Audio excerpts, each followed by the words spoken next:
जब पहली बार सबसे कम उम्र का अध्यक्ष बनने का सौभाग्य मिला तो मन कई शंकाओं से भरा था।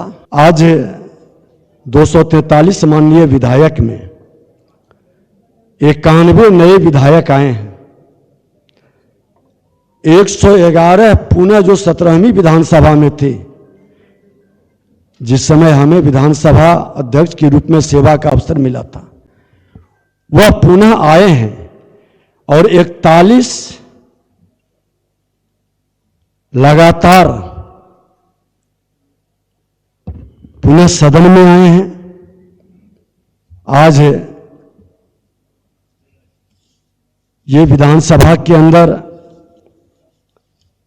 नीति और निर्णय से नतीजे तय होते हैं और नतीजों का सकारात्मक और सार्थक होना राज्य और राष्ट्र के विकास की दिशा को निर्धारित करता है। विधायिका किसी भी लोकतांत्रिक व्यवस्था में नीति और निर्णय की धुरी होती है, इसलिए सशक्त और समावेशी विधायिका समेकित और सर्वांगीण विकास का आधार भी होता है और प्रतिबिंब भी होता है। निश्चित रूप से सशक्त विधायिका ही सशक्त विधायिका के शिल्पकार भी होते हैं और जनता के बीच उसकी छवि के प्रतीक भी होते हैं। अध्यक्ष के तौर पर जब पहली बार सबसे कम उम्र का अध्यक्ष बनने का सौभाग्य मिला तो मन कई शंकाओं से भरा था। लग रहा था कि जिस आसन पर अभी तक हम लोग बड़े ही अनुभवी और बड़े ही बुजुर्ग अभिभावकों को देखते आए, कैसे हम चला पाएंगे। माननीय लोकसभा अध्यक्ष जी के पास हमने दौड़े दौड़े गए और हमने कहा कि मन मेरा सशंकित है, कैसे हम समाधान करें। इन्होंने कहा कि 17वीं लोकसभा का मैं अध्यक्ष हूं और 17वीं विधानसभा के आप अध्यक्ष हैं और इनके मार्गनिर्देशन में आज कई इतिहास रचाया। अध्यक्ष के तौर पर मुझे 20 महीने लोकतंत्र के इस मंदिर की सेवा करने का अवसर मिला। यह अवधि मेरे लिए तो यादगार रहा ही, साथ ही मुझे इस बात का संतोष भी है कि इस दौर में विधानसभा के कई मामलों में उल्लेखनीय प्रगति भी हुई। गुणवत्ता में सुधार का वाहक लोकसभा अध्यक्ष जी के निर्देश पर बनने का अवसर भी मिला। अध्यक्षीय कार्यालय में कई सुधारात्मक कदम उठाए गए। विधायिकी कार्यों की गुणवत्ता में गुणात्मक परिवर्तन हुआ। आज 100% प्रश्नों का जवाब उस पीरियड में इस विधानसभा में आया। माननीय मुख्यमंत्री जी का भी उसमें बड़ा सहयोग और मार्गदर्शन रहा। विधायकों की सुविधाओं का भी यथोचित ख्याल हमने रखा। माननीय विधायकों के लिए ऑनलाइन प्रश्न भेजने तथा जवाब देने के लिए उत्साहित करने के लिए विशेष रूप से हेल्प डेस्क और प्रशिक्षण गाइड की भी व्यवस्था हमने बनाया था। सदन की कार्रवाई को पहली बार यूट्यूब चैनल पर ऑनलाइन टेलीकास्ट किया गया, जिसका उद्घाटन स्वयं आदरणीय लोकसभा अध्यक्ष महोदय के करकमलों से हुआ था। और इसी माननीय विधायकों के प्रोटोकॉल और सम्मान से संबंधित दिशा निर्देश से संबंधित पत्र विधानसभा अध्यक्ष के निर्देश पर सभी जिलों के डीएम और एसएसपी को भेजा गया था।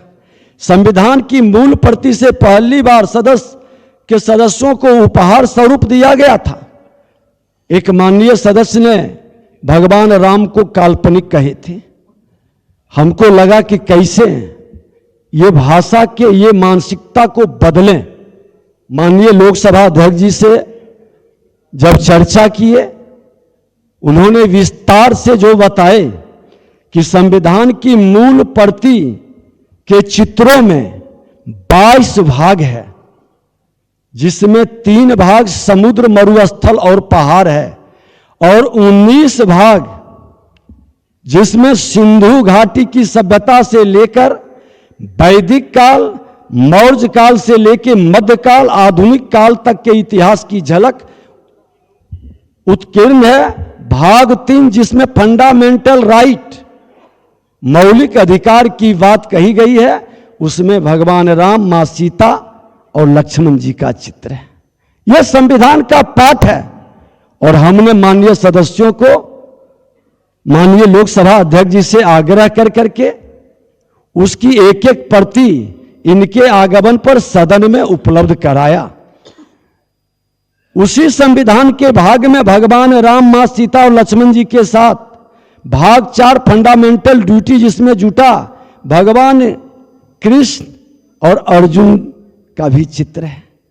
उसी में हमारे महात्मा बुद्ध का, हनुमान जी का, तीर्थंकर महावीर जी का, धम्म की सीख देते हुए सम्राट अशोक के उत्तीर्ण चरित्र भी निहित है।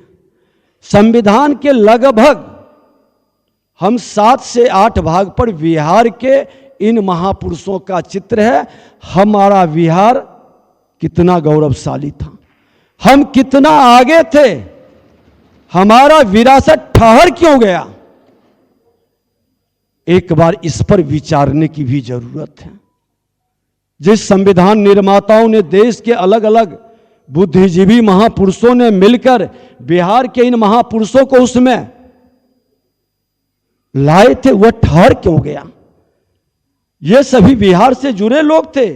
सार रूप में तो कहें तो संविधान के 22 भागों में आज लोकसभा अध्यक्ष जी ने बिहार को अवगत कराए और आज उस बिहार की सार्थकता पर एक बार फिर हम कहना चाहेंगे कि आज उस बिहार को गौरवान्वित करने के लिए शताब्दी वर्ष, ठीक कहे संसदीय कार्य मंत्री जी ने इनसे विमर्श करके, बिहार के मुख्यमंत्री जी से विमर्श कर करके शताब्दी वर्ष हमने मनाया, जिसमें हमारे भारत के जो पूर्व में यहाँ राज्यपाल महोदय के पद को सुशोभित किए थे, भारत के तत्कालिक राष्ट्रपति महोदय के द्वारा शताब्दी वर्ष स्मृति स्तंभ का शिलान्यास किया गया और शताब्दी स्मृति स्तंभ का उद्घाटन देश के माननीय प्रधानमंत्री नरेंद्र मोदी जी के द्वारा किया गया। ये एक ऐतिहासिक क्षण था बिहार के लिए। हमारी विधानसभा के इतिहास में पहली बार भारत के पदेन माननीय राष्ट्रपति और माननीय प्रधानमंत्री का आगमन इस महान सदन के प्रांगण में हुआ था। शताब्दी वर्ष के समापन के अवसर पर माननीय प्रधानमंत्री जी के कर कमलों से हमारी ऐतिहासिक संविधान और विधायिकी प्रतीकों से सुशोभित शताब्दी स्मृति स्तंभ, जिस पर संविधान के 22 भाग के चित्रण का हमने प्रस्ताव रखा था, जिसका कुछ भाग लगा हुआ है। भवन निर्माण मंत्री जी से भी और उनके सचिव से भी और वर्तमान अध्यक्ष जी ने भी पत्र भेजा है कि वो सारे स्मृति को उसमें चित्रित करें। और इसी मौके पर माननीय प्रधानमंत्री जी के कर कमलों से अतिथिशाला, विधानसभा संग्रहालय सहित डिजिटल लाइब्रेरी सहित ऑडिटोरियम का भी शिलान्यास किया गया। अतिथिशाला का उद्घाटन हो गया और विधानसभा संग्रहालय सह डिजिटल लाइब्रेरी सहित ऑडिटोरियम, उसकी कल्पना, जैसे कल ही एक छज्जा गिरा विधानसभा का, 100 वर्ष से पूरा हो चुका है, ऊपर जा चुके हैं। इस विधानसभा को फिर से कहीं निर्माण की जरूरत पड़ी तो हमारा सदन उसमें चले, ये सारी संभावनाओं को ध्यान में रख करके उस ऑडिटोरियम का निर्माण कराया जा रहा है। और मुझे उसका माननीय लोकसभा अध्यक्ष जी के ही कर कमलों से उसके मॉडल का शुरुआत और उद्घाटन का एक प्रारंभ इनके ही द्वारा किया गया था। मुझे बताया गया कि आज उस अतिथिशाला में माननीय लोकसभा अध्यक्ष के साथ लोकसभा के कई पदाधिकारी भी उसमें ठहरे हुए हैं। विशेष परिस्थिति में इस ऑडिटोरियम विधानसभा सत्र का संचालन का भी हमको लगता है कि जो स्थिति विधानसभा की है, इसकी जरूरत निकट भविष्य में जरूर उपयोग में आएगा। मुझे बेहद खुशी है कि आज आदरणीय प्रेम बाबू द्वारा माननीय विधानसभा अध्यक्ष के रूप में विधायिका के सशक्तिकरण में एक नए अध्याय का सूत्रपात होने जा रहा है।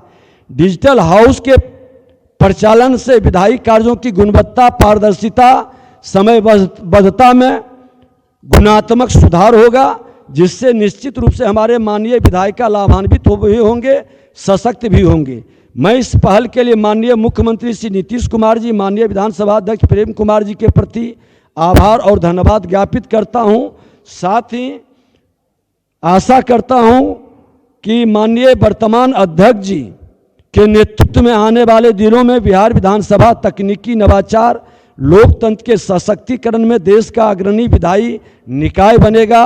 लोकसभा अध्यक्ष जी ने कहा था कि विधायिका सिर्फ विधानसभा तक सिमटा न रहे, जन सरोकार से भी जुड़े और सामाजिक नैतिक संकल्प को लेकर के हर जिले के अंदर जो वातावरण हमने बनाया था, आपकी प्रेरणा से आज उप मुख्यमंत्री के नाते और राजस्व भूमि सुधार के रूप में आज भी मैं गांव में बसने वाले अपने श्रमिक, जिसको प्रधानमंत्री ने नया नाम दिया, सृजनकर्ता, निर्माता, विश्वकर्मा का संतान, उसके बीच में भी वो सामाजिक नैतिक संकल्प और सभी माननीय विधायकों को भी राष्ट्रपति महोदय श्री रामनाथ कोविंद साहब ने ही उस कार्यक्रम में, जिसमें वर्तमान पूर्व विधायक झारखंड सम्मिलित था, उस वहाँ के भी विधायक सब लोगों को संकल्प दिलाया था कि मेरा परिवार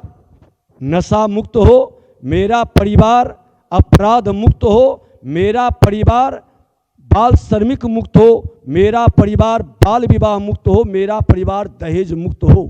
आज भी हम लोग सब लोग प्रेरणा और अध्यक्ष जी माननीय प्रेम कुमार जी उस समय हमारे नेता भी थे और इनके घर पर जाके इनके परिवार को भी संकल्प कराए थे और गया में सब लोगों को भी, पूर्व मुख्यमंत्री माननीय जीतन राम मांझी जी के, अभी प्रदेश के अध्यक्ष हमारे माननीय संजय सरावगी जी के, हर लोगों के घर पर जाकर और सामूहिक रूप से जिला में इस अभियान को हमने चलाया था।